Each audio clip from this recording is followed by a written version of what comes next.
الحمدللہ کفا والسلام علی سید الانبیاء محمد المصطفیٰ والسلام علی اصحابہ کالنجوم الہدی اما بعد فاعوذ باللہ من الشیطان الرجیم بسم اللہ الرحمن الرحیم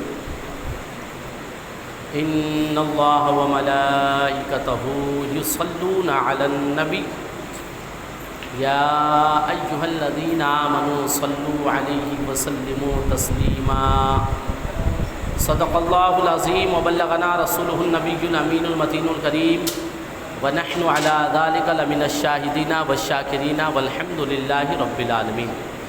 حضرات بلا تاخیر ایک بار بارگاہ رسالت میں درود پاک پیش کریں اور پڑھیں اللہم صلی علی سیدنا مولانا محمد بارک وسلم صلاۃ و سلام علیک یا رسول اللہ صلی اللہ تعالی علیہ وآلہ وسلم۔ محترم حضرات، اللہ کے بندوں کے لیے یہ نہایت ہی ضروری ہے کہ اس کے خالق نے، رب دو جہاں نے ہمیں اور اس دنیا کو کیوں پیدا کیا۔ خالق وہی ہے، مالک وہی ہے۔ اللہ رب العزت کے احکامات کے اوپر عمل کرنا اس لیے ضروری ہے کہ اللہ رب العزت ہم سے یعنی وہ اپنے بندوں سے راضی ہو جائے، اور خالق دو جہاں کو راضی کرنے کے لیے محبوب خدا یعنی احمد مجتبی محمد مصطفیٰ صلی اللہ تعالی علیہ وآلہ وسلم کو بے پناہ چاہنا، یہاں تک کہ اپنی جان سے زیادہ، اپنے مال سے زیادہ، اپنے والدین، بچوں، رشتہ دار و اقارب سے زیادہ چاہنا، یہ حضور سے محبت کی دلیل ہے۔ تبھی کوئی شخص مومن کامل ہو سکتا ہے۔ حضور اکرم صلی اللہ تعالیٰ علیہ وسلم سے محبتیں ہر انسان کو ہے، مگر اس کی دلیل اور اس محبت میں مزید چاشنی ڈالنے کے لیے یہ بہتر ہے کہ حضور پر ہمہ وقت ہر وقت گاہے بگاہے درود و سلام بھیجا جائے۔ قرآن مقدس کی میں نے جس آیت کی تلاوت کی ہے، اللہ رب العزت ارشاد فرماتا ہے ان اللہ وملائکتہ یصلون علی النبی، بے شک اللہ اور اس کے فرشتے درود بھیجتے ہیں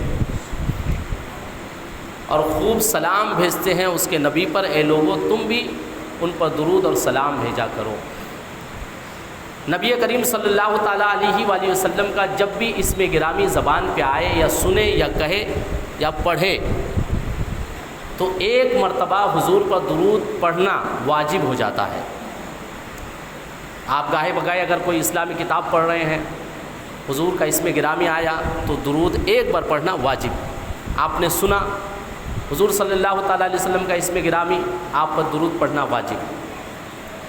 جب اس لفظ کا یعنی درود، صلوات اور سلام کے معنی کی نسبت اللہ کے بندوں کی طرف کی جاتی ہے تو اس سے مراد ہے اللہم صلی علی سیدنا مولانا محمد بارک وسلم۔ کئی طریقے کے درود ہیں احادیث میں، یعنی کہ بندہ خدائے تعالیٰ سے دعا کرتا ہے اللہم صلی علی محمد، یعنی ہم اور آپ اللہ سے دعا کر رہے ہیں اے خدائے تعالیٰ تو حضرت محمد صلی اللہ تعالیٰ علیہ وسلم پر درود بھیج اور سلامتی نازل فرما۔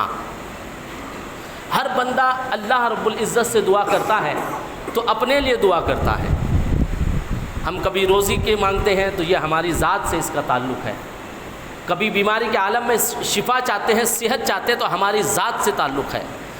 بندہ خدائے تعالیٰ سے زندگی بھر جو کچھ مانگتا ہے اپنے لیے مانگتا ہے، مجھے روزی دے دے خدائے تعالیٰ، میری پریشانی یہ دور ہو جائے، میری مغفرت فرما، میری نمازوں کو قبول فرما، میں نے زکوٰۃ دیا اسے قبول فرما۔ بندہ ہمیشہ اپنے لیے کچھ نہ کچھ مانگتے رہتا ہے، مگر درود کے ترجمہ یہ ہے درود کا کہ بندہ اس وقت نہ اپنے لیے روزی چاہ رہا ہے، نہ کمزوری سے صحت یابی چاہ رہا ہے، نہ کچھ چاہ رہا ہے، بلکہ اللہ سے اللہ کے حبیب پر درود بھیجنا چاہ رہا ہے۔ اور دعا کرتا ہے خدا تعالیٰ تو اپنے نبی پر حضرت محمد صلی اللہ تعالیٰ علیہ وسلم پر درود بھیج۔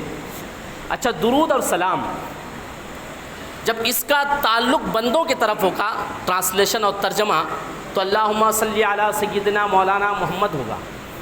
اور جو پھر خدا تعالیٰ فرما رہا ہے کہ اللہ درود بھیجتا ہے اور اس کے فرشتے درود بھیجتے ہیں، ہم درود بھیجتے ہیں، یعنی کہ اللہ سے دعا کرتے ہیں اے خدا تعالیٰ حضرت محمد صلی اللہ علیہ وسلم پر درود بھیج اور سلامتی نازل فرما۔ اب خدا تعالیٰ جو درود بھیجتا ہے وہ کون سا درود ہے؟ ہم تو یہاں درود ایکچوئل میں اللہ سے دعا کرتے ہیں حضور پر درود اور سلامتی کے لیے، مگر وہ تو خالق ہے، وہ مالک ہے، وہ کس سے دعا کرتا ہے؟ تو اس کا جب اللہ تعالیٰ کا درود ہم بولیں گے کہ اللہ درود بھیجتا ہے، تو ہم جو الفاظ میں درود بھیجتے ہیں اللہم صلی علی محمد، یہ درود نہیں ہے، بلکہ جو خدا تعالیٰ جو درود بھیجتا ہے اس سے مراد، درود سے مراد اللہ رب العزت اپنے پیغمبر پر رحمتیں نازل فرماتا ہے۔ سلام سے مراد خدا تعالیٰ اپنے پیغمبر پر سلامتیاں نازل کرتا ہے کہ میرا محبوب سلامت رہے، میرے محبوب پر رحمتیں ہوں، یہ خدا تعالیٰ کا درود ہوتا ہے۔ احادیث کریمہ میں درود کے کئی فضائل آئے ہیں، اور بعض مفسرین نے کہا ہے کہ نماز کے لیے وقت ضروری ہے، حج کے لیے وہ مقام اور جو صاحب نصاب ہونا ضروری ہے، زکوٰۃ کے لیے مال ہونا ضروری ہے، نماز کے لیے وقت اور جگہ ہونا ضروری ہے، پاک صاف ہونا ضروری ہے، کئی شرائط ہے دیگر عبادتوں میں، مگر درود ایک ایسی عبادت ہے نہ جس کے لیے کوئی جگہ ضروری ہے، نہ کوئی مکان ضروری ہے، نہ کوئی وقت ضروری ہے۔ اللہ رب العزت نے اپنے پیغمبر پر درود بھیجنے والی عبادت کو بندوں کے لیے عام کر دیا کہ تم جب میرے نبی پر درود بھیجو، نہ وقت دیکھنا ہے، نہ مکان دیکھنا ہے، نہ کوئی اور چیز دیکھنی ہے، جب تمہارا دل کرے میرے نبی پر درود بھیجتے رہا کرو۔ اور جانیے سلام اور درود کا مطلب ہوتا ہے کہ بندہ دعا کرتا ہے، کس کے لیے؟ اللہ سے دعا کرتا ہے۔ مفسرین فرماتے ہیں کہ بندوں کے اعمال کی وجہ سے، جیسے ہماری کوئی پریشانی ہے، بہت بار ایسے دعا قبول ہی نہیں ہو رہی ہے، پریشانی جا ہی نہیں رہی، یعنی خدا تعالیٰ قبول نہیں کر رہا ہے۔ کتنے بندوں کے خدا تعالیٰ نمازیں نہیں قبول کرے گا، کتنے بندوں کی نیکیاں نہیں قبول کرے گا، کتنوں کے حج نہیں قبول ہوں گے، کیونکہ اس میں جو اس کی جو شرائط ہیں، جو نیت ہے، وہ کچھ نہ کچھ وجہ ہوگی کہ اللہ تعالیٰ بہت سی عبادتوں کو، بندوں کی عبادتوں کو، قیامت میں تو بہت سے بندوں کی عبادت کو اس کے منہ پہ مار دے گا خدا تعالیٰ۔ کوئی اپنی عبادت کی شیورٹی اور گارنٹی نہیں دے سکتا ہے کہ اللہ تعالیٰ نے قبول کر لیا، کوئی نہیں کہہ سکتا کہ میری دعا قبول ہو ہی گئی، کوئی نہیں سکتا ہے، مگر ایک دعا ایسی ہے، وہ درود ہے کہ اللہ رب العزت نمازیں قبول کرے یا نہ کرے، مگر درود کو ضرور قبول فرماتا ہے، کیونکہ نمازیں بندے اپنے لیے پڑھتا ہے، مگر درود اپنے لیے نہیں بلکہ اللہ کے پیغمبر کے لیے پڑھا کرتا ہے۔ تو درود شریف اللہ رب العزت ضرور قبول کرتا ہے۔ اب مسئلہ ہے کہ درود شریف ہم اور آپ جو پڑھتے ہیں، سلام پڑھتے ہیں، حضور کو ذہنی طور پر حاضر ادب سے ہاتھ باندھ کے کھڑے ہو کر سلام پڑھتے ہیں، درود پڑھتے ہیں، کیا حضور اسے سماعت کرتے ہیں؟ کیا حضور تک ہمارا درود و سلام پہنچتا ہے؟ احادیث کریمہ اٹھا کے دیکھیں گے۔ میں ایک حدیث کا مفہوم بتا رہا ہوں، پھر آپ حضرات کے سامنے سے رخصت ہو جاؤں گا۔ نبی کریم صلی اللہ تعالیٰ علیہ وآلہ وسلم نے ارشاد فرمایا، جب تم اپنے مکان میں داخل ہو یا کسی کے مکان میں داخل ہو تو تم مجھ پر درود پڑھا کرو۔ حضور صلی اللہ علیہ وسلم صحابہ کو فرما رہے ہیں، جب تم اپنے گھر میں داخل ہوا کرو تو مجھ پر درود بھیجا کرو۔ صحابہ نے پوچھا یا رسول اللہ، جب آپ وہاں موجود رہیں تب ہی، کیا آپ موجود نہ رہیں تب بھی؟ حضور نے فرمایا سنو، میں موجود رہوں تب بھی مجھ پر درود بھیجو، میں موجود نہ رہوں تب بھی مجھ پر درود بھیجو، میری حیات میں بھی مجھ پر درود بھیجو اور میری حیات کے بعد میں بھی مجھ پر درود بھیجو۔ خدا تعالیٰ نے مجھ پر درود تو سلام بھیجنے والوں کو پہنچانے کے لیے خدا تعالیٰ نے 2 فرشتوں کو مقرر کر دیا ہے۔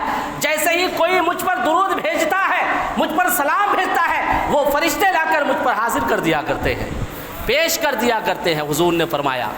اور آ کے فرمایا، کسی نے کہا کہ اگر اس مکان میں کوئی نہ رہے، کوئی شخص ہی نہ رہے، تو حضور نے فرمایا کہ کوئی نہیں رہے، مکان خالی رہے، تم بھی نہ رہو، تمہارا رشتہ دار کوئی نہ رہے، تب بھی خالی مکان میں داخل ہوتے وقت بھی تم مجھ پر درود بھیجو، کیونکہ وہاں پہ فرشتے موجود ہوا کرتے ہیں۔